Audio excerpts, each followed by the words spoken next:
Paul Pogba has just 12 months left on his contract at Manchester United, and reports have resurfaced about PSG being interested in getting the French international. You take a look at this possible starting 11. I tell you what, it's not bad, is it, considering the business that PSG have already made this summer? Wijnaldum, of course, Hakimi, Sergio Ramos and Donnarumma all coming in. Ian, if you're Manchester United, when do you say, right, let's at least get some money for him and let him go? Or do you wait until his contract runs down next summer? I don't think he's going to go, but you can see why that might be an enticing proposition, because he's never going to be worth this kind of money again. He's had a good European Championships, but bottom line, and we've said it time and again on this programme, it's not an opinion, it's established fact. He's far better in the blue shirt of France than he is usually in the red shirt of Manchester United. He certainly had his moments last year. I remember him coming on, and they were on their way out in the Europa League at Milan, and then he changed the game. They brought him on. They played him mostly, you might remember, on the left, not in central midfield, out on the left of a three. That's where he seemed to be most effective as the season wore on last year. So I think if I was Manchester United, I'd look at it and say, has he really come off as a big signing for us? Or do we bite the bullet here and cash in? I think they can cash in. They've already paid up for Sancho. There's talk that they might try and get Leon Goretzka, which seems a bit of a flyer, but I've heard that mentioned from Bayern Munich, because I think his contract is moving towards its end. So he might give them a little bit more drive and dynamism through the midfield, and maybe a few more goals as well. So, I mean, it's not my decision, but you could see it might make sense. What do you do if you're United? Well, it's a tough one, because he's the type of player that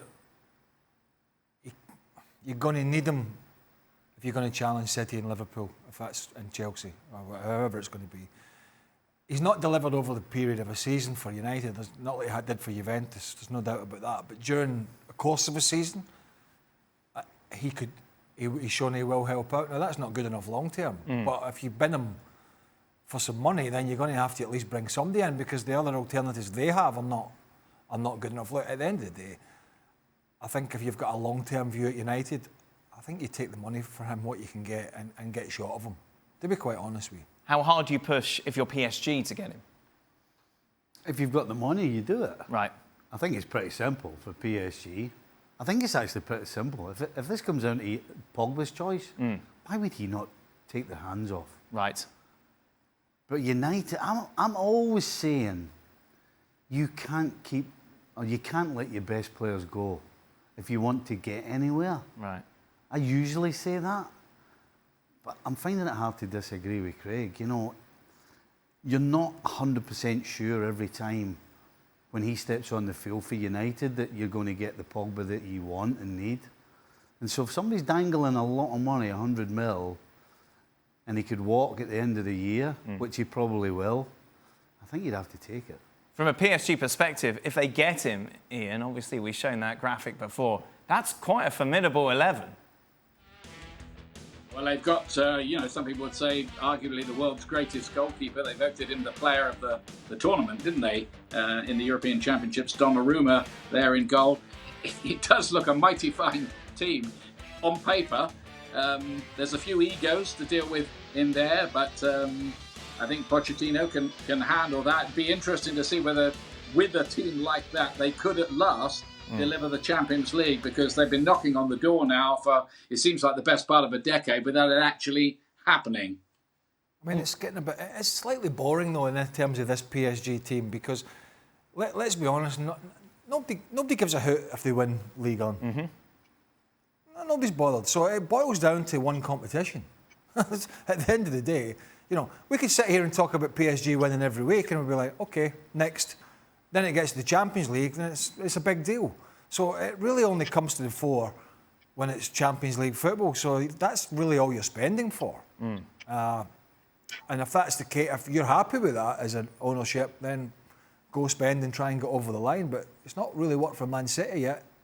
But if you look at those reinforcements and that possible starting 11, it's the closest they really should be, shouldn't it, to getting it done? Obviously, beating finalists a couple of years ago, but still. 100%.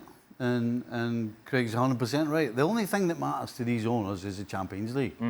You know, they could lose all the competitions in France, but if they won the Champions League, nobody would give one iota or care. They couldn't care less. So it's easy for them. If they've got the money and they can do it, then just go ahead and do it. I mean, that side that you put out there, no question, would have to go as favourites. 40 million they're talking about for Pogba. The front six, definitely in the front five. I'm not so sure about Di Maria, but the front five, my goodness. Well, thank you very much for watching ESPN on YouTube. For more sports highlights and analysis, be sure to download the ESPN app. And for live streaming, premium content, and let's not forget as well, ESPN FC 7 days a week. Subscribe to ESPN+.